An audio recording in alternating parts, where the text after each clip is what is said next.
वर्तमान में 3000 से अधिक सक्रिय स्टेक पूल कार्डानो नेटवर्क का समर्थन कर रहे हैं। इसके साथ ही ये जानना थोड़ा कठिन हो सकता है कि आपके लिए कौन सा स्टेक पूल सही है। इस पार्ट में हम विभिन्न स्टेक पूल पैरामीटर्स और अपने एडीए को स्टेक करते समय एक अच्छा अनुभव सुनिश्चित करने के सर्वोत्तम तरीकों के बारे में और बात करेंगे। आइए पहले इस पर बात करें कि स्टेक पूल क्यों महत्वपूर्ण है। कार्डानो नेटवर्क पर स्टेक पूल सार्वजनिक या निजी हो सकते हैं। एक public stake pool Cardano network का एक नोड है जिसका पब्लिक एड्रेस होता है, जिसे अन्य यूजर्स डेलीगेट कर सकते हैं और रिवॉर्ड्स प्राप्त कर सकते हैं। दूसरी ओर एक प्राइवेट स्टेक पूल केवल अपने मालिकों को ही रिवॉर्ड्स देता है। स्टेक पूल्स को एक विश्वसनीय ऑपरेटर द्वारा चलाया जाता है, जो एक व्यक्ति या व्यवसाय होता है जिसके पास नोड को लगातार चलाने का ज्ञान और संसाधन होते हैं। एडीए धारक यदि प्रोटोकॉल में भाग लेना और पुरस्कार प्राप्त करना चाहते हैं लेकिन कार्डानो नेटवर्क नोड संचालित नहीं करना चाहते, तो वे पब्लिक स्टेक पूल को डेलीगेट कर सकते हैं। ये उन लोगों के लिए फायदेमंद हो सकता है जिनके पास खुद कार्डानो नोड चलाने का समय या तकनीकी दक्षता नहीं है। किसी स्टेक पूल को जितना अधिक स्टेक डेलीगेट किया जाता है, उसके स्लॉट लीडर के रूप में चुने जाने की संभावना उतनी ही अधिक होती है। हर बार जब इसे चुना जाता है और ये एक ब्लॉक बनाता है जिसे ब्लॉकचेन पर स्वीकार किया जाता है, तो इसे पुरस्कृत किया जाता है और ये पुरस्कार स्टेक पूल ऑपरेटर और स्टेक पूल डेलीगेटर्स के बीच साझा किए जाते हैं। आइए कुछ अलग स्टेक पूल पैरामीटर्स को देखने के लिए थोड़ा गहराई में चलते हैं। कई पैरामीटर्स हैं जो स्टेक पूल और डेलीगेटर्स द्वारा अर्जित पुरस्कारों को प्रभावित करते हैं। इनमें के, ए नॉट, कॉस्ट, मार्जिन और डिजायरेबिलिटी शामिल हैं। चलिए ए नॉट से शुरुआत करते हैं। A naught protocol parameter pool rewards पर प्लेस के प्रभाव को परिभाषित करता है। हालांकि प्रतिज्ञा राशि की कोई न्यूनतम सीमा नहीं है। पूल ऑपरेटर अपने पूल को अधिक आकर्षक बनाने के लिए अपनी हिस्सेदारी का कुछ या पूरा हिस्सा स्वेच्छा से गिरवी रख सकते हैं। यह सिविल हमले के खिलाफ एक प्रभावी उपाय भी है, जो कार्डानो पर 51% जैसे हमले की संभावना को बहुत कम कर देता है। जितनी अधिक एडीए राशि गिरवी रखी जाएगी, पूल को उतने ही अधिक पुरस्कार मिलेंगे, जो अधिक डेलीगेटर्स को आकर्षित करेगा। अगला है के। यह पैरामीटर स्टेक पूल्स की वांछित संख्या को दर्शाता है। सैचुरेशन एक शब्द है जिसका उपयोग ये बताने के लिए किया जाता है कि किसी विशेष स्टेक पूल में नेटवर्क के लिए आदर्श से अधिक स्टेक डेलीगेट किया गया है। एक बार जब कोई पूल सैचुरेशन के स्तर पर पहुंच जाता है तो वह कम रिवॉर्ड्स देता है। इसलिए सैचुरेशन का उद्देश्य एडीए धारकों और स्टेक पूल ऑपरेटर्स दोनों के हितों की रक्षा करना है, ताकि कोई भी एक पूल बहुत बड़ा न हो जाए। जहां तक लागत की बात है, स्टेक पूल ऑपरेटर ब्लॉक बनाने के लिए ऑनलाइन रहने के बदले शुल्क लेना चुन सकता है। इसे मार्जिन कहते हैं। अंत में एक न्यूनतम निश्चित शुल्क व अतिरिक्त राशि है जो प्रोटोकॉल द्वारा स्टेक पूल को दी जाती है।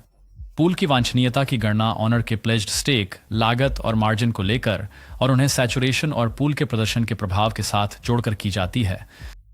यह संख्या डेडलस, योरॉय जैसे लोकप्रिय वॉलेट्स में पूल्स को रैंक करने के लिए उपयोग की जाएगी और यह दर्शाती है कि संभावित डेलीगेटर्स के लिए पूल कितना आकर्षक है। जहां तक स्टेक पूल के प्रदर्शन की बात है, लक एक ऐसा शब्द है जिसका उपयोग अक्सर यह बताने के लिए किया जाता है कि पूल ने अपेक्षित संख्या की तुलना में कितने ब्लॉक्स बनाए हैं। कार्डानो का protocol randomness stake pool delegation के साथ मिलकर किसी भी दिए गए इपॉक के दौरान ब्लॉक्स की संख्या निर्धारित करेगा। चूंकि स्टेक पूल हर इपॉक में अलग संख्या में ब्लॉक मिंट करेगा, इसलिए हम रिवॉर्ड्स को औसत प्रतिशत के रूप में देखते हैं। वर्तमान में अधिकांश विश्वसनीय ऑपरेशंस के लिए डेलीगेशन रिवॉर्ड्स लगभग 3.5% हैं। आइए इन स्टेक पूल पैरामीटर्स को करीब से देखने के लिए एक लोकप्रिय कार्डानो स्टेकिंग साइट पर चलते हैं। तो हम कंप्यूटर पर देख रहे हैं और हमने अपना इटर्नल वॉलेट खोल लिया है जिसमें हमारा कार्डानो 101 वॉलेट है।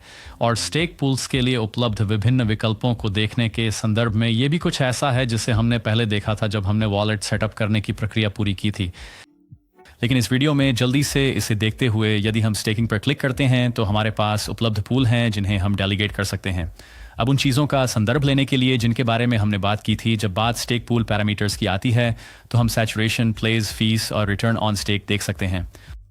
तो इनमें से कुछ चीज़ें हमारी पिछली चर्चा से संबंधित होंगी। अब प्लेस, जिसका मतलब है स्टेक पूल ऑपरेटर की अपनी हिस्सेदारी, यानी वह राशि जो उन्होंने खुद अपने स्टेक पूल में निवेश की है।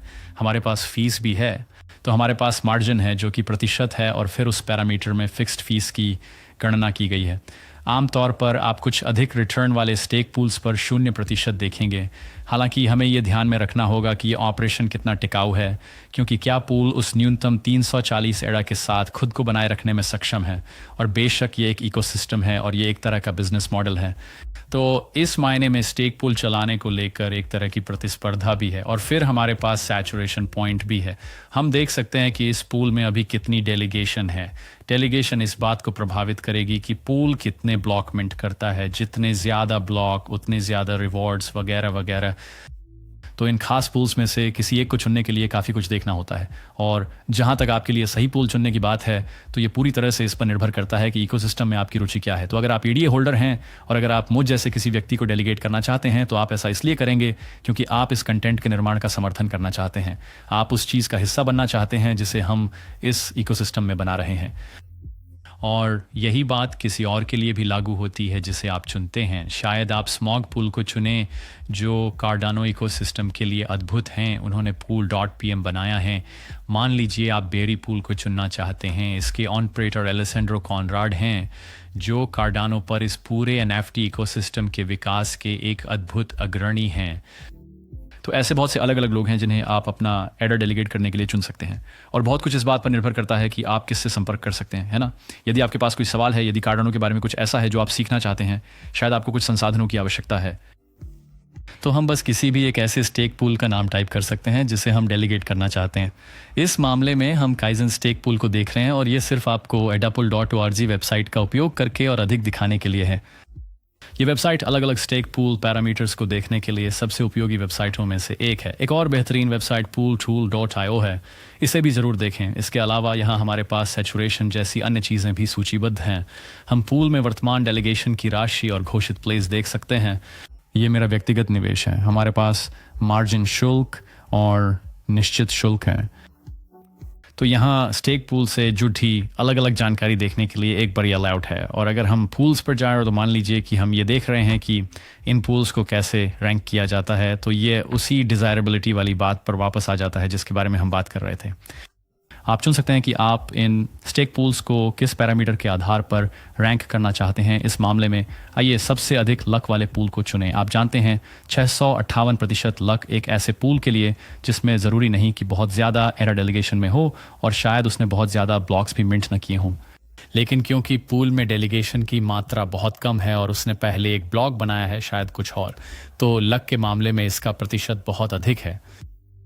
तो इस तरह आप इन पैरामीटर्स को सॉर्ट कर सकते हैं और तय कर सकते हैं कि कौन सा स्टेक पूल आपके लिए सही है।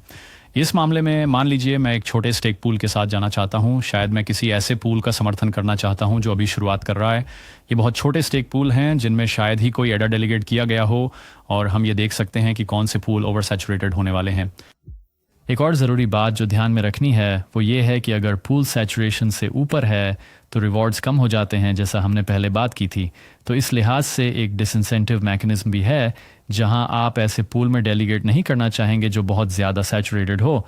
और फिर फ़ीस, बेशक हम फ़ीस के हिसाब से सॉर्ट कर सकते हैं कि किसकी लागत सबसे कम है। एक मिश्रण होना अच्छा है। आप एक ऐसा पूल देखना चाहेंगे जिसका प्रदर्शन अच्छा हो और जो लगातार ब्लॉक बनाता हो। जहां तक फीस की बात है, आप देख सकते हैं कि उनकी लागत अपेक्षाकृत कम है, जो प्रतिस्पर्धी बनी हुई है और साथ ही लगातार रिवॉर्ड भी प्रदान करती है। तो इन सभी अलग अलग मापदंडों के बीच सीखने के लिए बहुत कुछ है, लेकिन मैं एक सलाह दे सकता हूं कि यदि आप ऐसे एडीए होल्डर हैं जो सेट करके भूल जाना चाहते हैं, अपने एडीए को डेलीगेट करें और उसके बारे में चिंता ना करें, तो सबसे अच्छा यह है कि कोई भरोसेमंद व्यक्ति हो जिससे आप संपर्क कर सकें और जिससे आप लगातार रिवॉर्ड्स मिलने की उम्मीद कर सकें। स्टेक पूल चुनने के बारे में मैं बस यही कहूँगा, लेकिन ये इस पर भी निर्भर करता है कि आप किसका समर्थन करना चाहते हैं, आप किस समुदाय का हिस्सा बनना चाहते हैं और ऐसी ही कई अन्य चीज़ें। बेशक जब बात स्टेक पूल को डेलीगेट करने की आती है तो अगर आपके कोई और सवाल हों तो कृपया मुझसे व्यक्तिगत रूप से संपर्क करने पर विचार करें। मैं ट्विटर, टेलीग्राम, डिस्कॉर्ड और यहाँ तक कि यूट्यूब जैसे सोशल मीडिया पर उपलब्ध रहने की पूरी कोशिश करता हूँ। यदि आपके पास कोई टिप्पणी है और आप वीडियो में टिप्पणी छोड़ना चाहते हैं तो मैं जवाब देने की पूरी कोशिश करूँगा। ये बस किसी ऐसे व्यक्ति से संपर्क करने की बात है जिसके साथ आप सहज महसूस करते हैं, और यदि आप किसी भी प्रश्न के लिए संपर्क करना चाहें तो मुझे मदद करने में हमेशा खुशी होगी। तो अगर आपको ये वीडियो पसंद आया तो इस तरह की और सामग्री के लिए लाइक और सब्सक्राइब करना न भूलें। बेशक जैसा कि हमने इस वीडियो में बात की है, इस सामग्री के निर्माण में मदद करने का एक शानदार तरीका काइजन स्टेक पूल्स को डेलीगेट करना है। कार्डानो 101 कोर्स के हमारे अगले एपिसोड के लिए हमसे जुड़ें, जहां हम स्टेकिंग रिवॉर्ड्स की गणना करना सीखेंगे। आपसे वहीं मुलाकात होगी।